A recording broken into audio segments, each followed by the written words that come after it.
live from the National News Studio, Sri Lanka.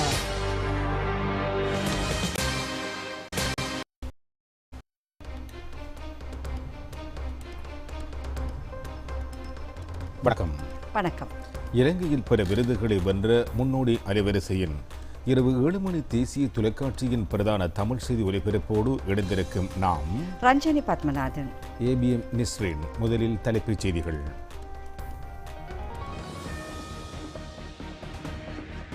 வலுசக்தி, பாதுகாப்பு மற்றும் பொருளாதாரத்தையும் அத்தியாவசிய சேவைகளையும் முன்னெடுத்துச் செல்வதற்கு மேற்கொள்ள வேண்டிய துரித நடவடிக்கைகள் பற்றி ஜனாதிபதி தலைமையில் பேச்சுவார்த்தை. மத்திய கிழக்கு நெருக்கடிக்கு மத்தியில் நாட்டின் வலுசக்தி தேவையை வெற்றிகரமாக முகாமைத்துவம் செய்வதற்கு அரசு நடவடிக்கை. சில மாதங்களுக்கு தேவையான எரிபொருள் கையிருப்பில் உள்ளதாக பிரதி அமைச்சர் எரங்க வீரரத்ன தெரிவிப்பு. சகல பாடசாலைகளுக்கும் புதன்கிழமைகளில் விடுமுறை. ஆப்கானிஸ்தான் தலைநகர் காபூலில் போதைப்பொருள் ஒழிப்பு மத்திய நிலையத்தின் மீது பாகிஸ்தான் மேற்கொண்ட தாக்குதலில் நூற்றுக்கணக்கானோர் உயிரிழப்பு.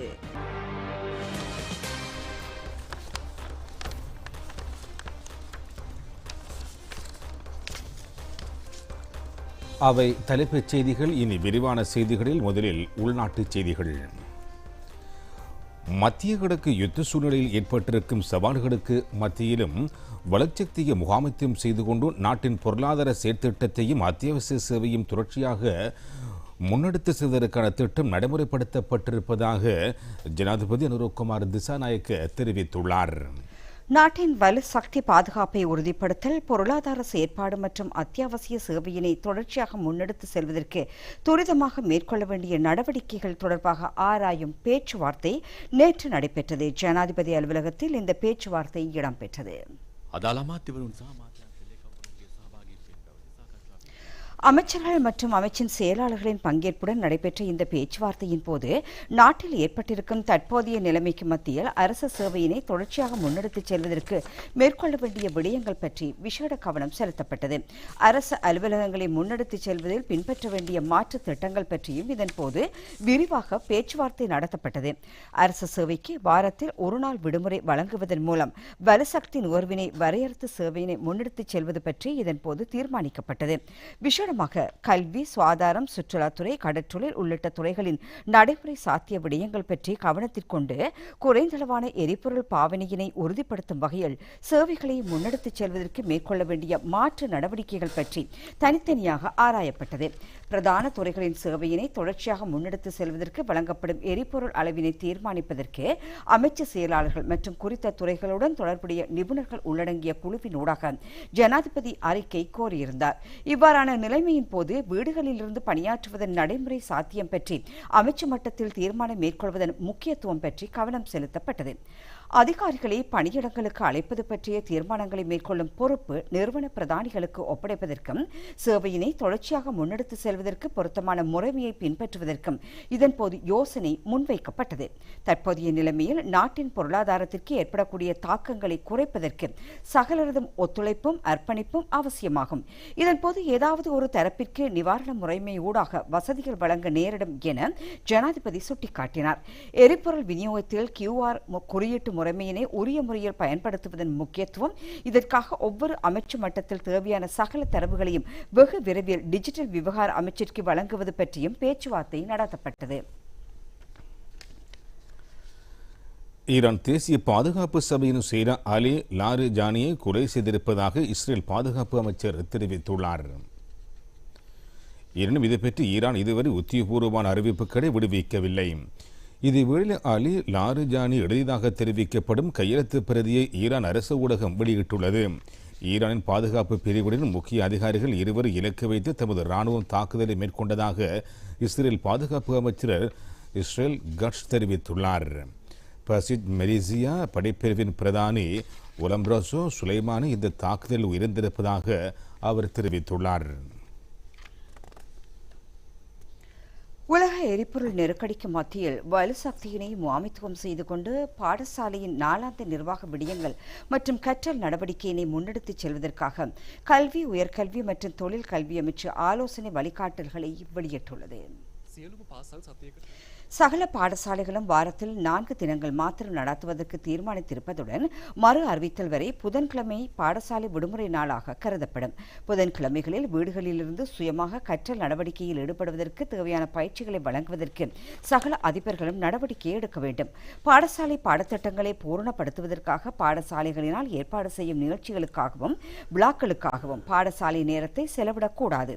இதேபோல் பாடசாலைகளினால் நடத்தப்படும் நிகழ்வுகள் மற்றும் வேலை திட்டங்கள் எரிபொருள் நுகர்வை குறைக்கும் வகையில் நடத்துவதற்கு அதிபர்கள் நடவடிக்கை எடுக்க வேண்டும். அதிக அளவில் எரிபொருள் பயன்படுத்தப்படும் வாகன பேரணி உள்ளிட்டவரை தற்காலிகமாக நிறுத்த வேண்டும். கல்வி சுற்றுலாக்களை ஏற்பாடு செய்தல் அல்லது எதிர்வரும் தினங்களில் செல்வதற்கு திட்டமிடப்பட்டிருக்கும் சுற்றுலாக்களுக்கு மாணவர்களை பங்கேற்க செய்வதை மறு அறிவித்தல் வரை இடைநிறுத்துமாறும் கல்வி உயர்கல்வி மற்றும் தொழிற்கல்வி அமைச்சின் செயலாளர் நாலக்க கழுவவின் கையொப்பத்துடன் வெளியிட்டிருக்கும் அறிக்கையில் தெரிவிக்கப்பட்டுள்ளது. கொழும்பு டைம்ஸ் ஏற்பாடு செய்திருந்த விசேட இஃப்தார் நிகழ்வு கொழும்பிட்டி இந்தியன் சமர் விருந்து பசார் மண்டபத்தில் நேற்று இடம்பெற்றது.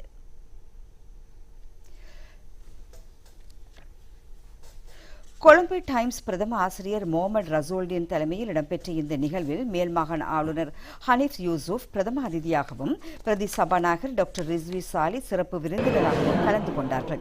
இதன்போது ஷக்கீரா ரசூல்டீன் கொழும்பு டைம்ஸ் மாநாடு அடைந்துள்ள வளர்ச்சி மற்றும் முன்னேற்றங்கள் பற்றி விளக்கமளித்தார். இந்நிகழ்வில் முன்னாள் அமைச்சர்கள் மலேசிய நாட்டின் உயர்ஸ்தானிகர், துருக்கிய குடியரசின் தூதுவர், பலஸ்தீன மாநிலத்தின் தூதுவர், மாலைதீவு குடியரசின் உயர்ஸ்தானிகர், வியட்நாம் சமூக குடியரசின் தூதுவர், ரஷ்ய கூட்டாட்சியின் தூதுவர் உட்பட பல நாட்டு ராஜதந்திரிகள், உயர்ஸ்தானிகர்கள், உலமாக்கள், புத்திஜீவிகள், ஊடகவியலாளர்கள், பொதுமக்கள் உள்ளிட்ட பலர் கலந்து கொண்டனர்.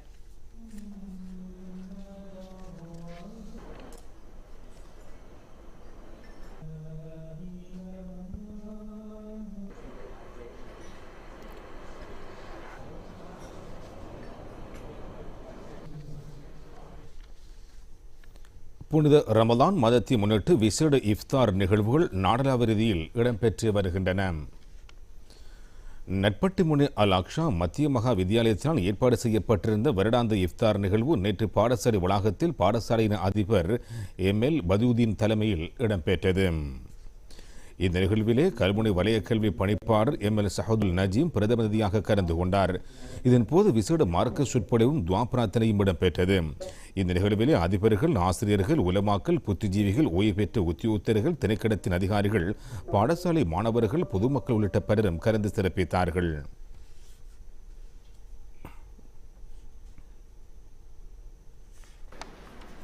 பாதுகாப்பு அமைச்சின் கீழ் இயங்கும் ரணவீர சேவையதிகார சபையினால் ஏற்பாடு செய்யப்பட்ட இஃப்தார் நிகழ்வு சிஐசி பள்ளிவாசல் வளாகத்தில் இடம்பெற்றது.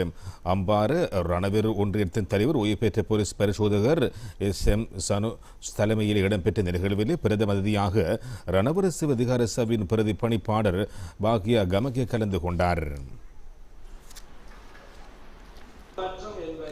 காத்தான்குடி சமூக மேம்பாட்டுக்கான மக்கள் ஒன்றியத்தினால் ஏற்பாடு செய்யப்பட்ட வருடாந்த இஃப்தார் நிகழ்வு காத்தான்குடி மினா தனியார் மண்டபத்தில் இடம்பெற்றது. விசேட மார்க்க சொற்பொழிவினை அல் ஹாஃபில் மௌலவி HMM ரமீஸ் நடத்தி வைத்தார்.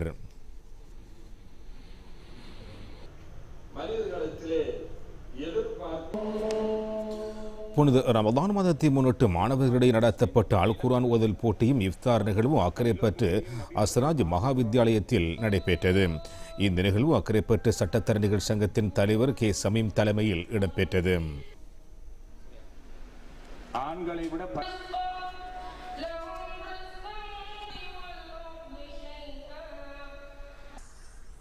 இதேவேளையில் இந்த ஊர் அல் மஸ்லம் வித்யாலய விசேட இஃப்தார் நிகழ்வு வித்யாலய வளாகத்தில் இடம்பெற்றது.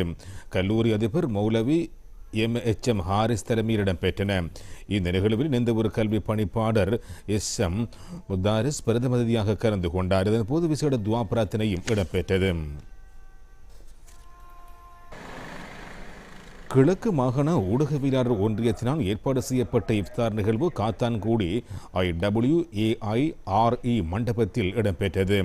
இந்த நிகழ்விலே பிரதம அதிதியாக மட்டக்களப்பு மாநகர சபை முதல்வர் சிவம் பாக்கியநாதன் கலந்து கொண்டார்.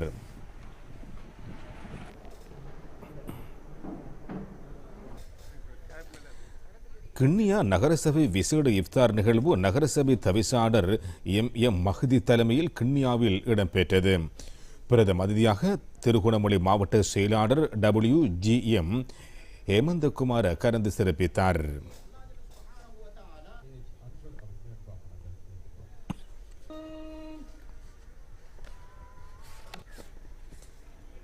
இறக்காமம் பிரதேச சபையினால் ஏற்பாடு செய்யப்பட்ட விசேட நிகழ்வு அஷ்ரப் ஞாபகார்த்த மண்டபத்தில் இடம்பெற்றது. பிரதேச சபை தவிசாளர் MSM முஸ்மி தலைமையில் இடம்பெற்ற நிகழ்வில் திகாமடுள்ள மாவட்ட பாராளுமன்ற உறுப்பினர்களான மஞ்சுள ரத்நாயக்கு, மாவட்ட செயலாளர் மங்கள சூர்யாராய்ச்சி உட்பட பலரும் கலந்து சிறப்பித்தார்கள்.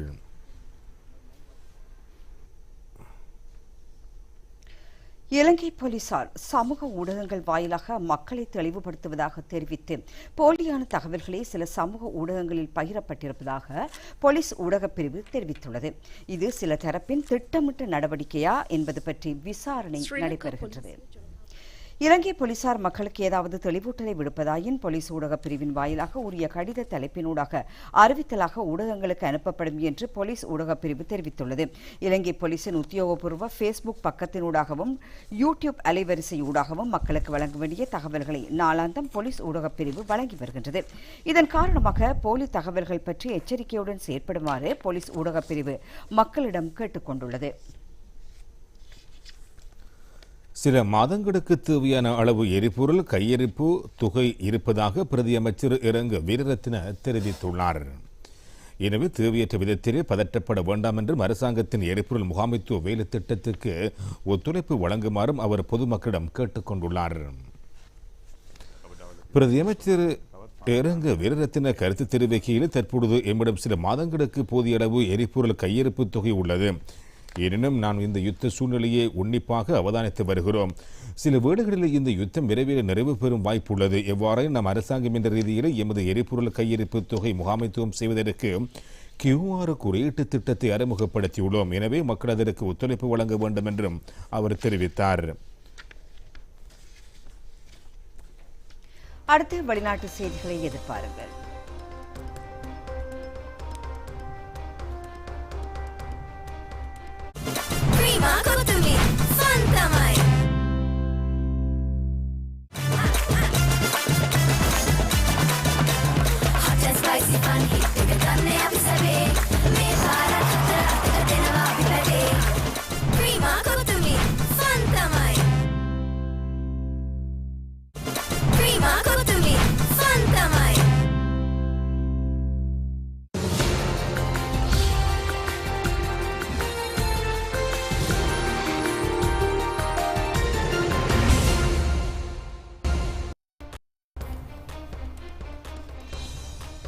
வெளிநாட்டு செய்தி ஒன்று. ஆப்கானிஸ்தானின் தலைநகர் காபூலில் அமைய பெற்றிருக்கும் போதைப்பொருள் ஒழிப்பு மத்திய நிலையத்தின் மீது மேற்கொண்ட விமான தாக்குதலில் 100கணக்கானோர் உயிரிழந்திருப்பதாக தலிபான் அரசு தெரிவித்துள்ளது. 2000 பேர் இந்த மத்திய நிலையத்தில் சிகிச்சை பெற்று வந்ததாக தெரிவிக்கப்படுகின்றது. பயங்கரவாத மத்திய நிலையத்தை இலக்கு வைத்து தாக்குதல் மேற்கொள்ளப்பட்டதாக பாகிஸ்தான் தெரிவித்துள்ளது.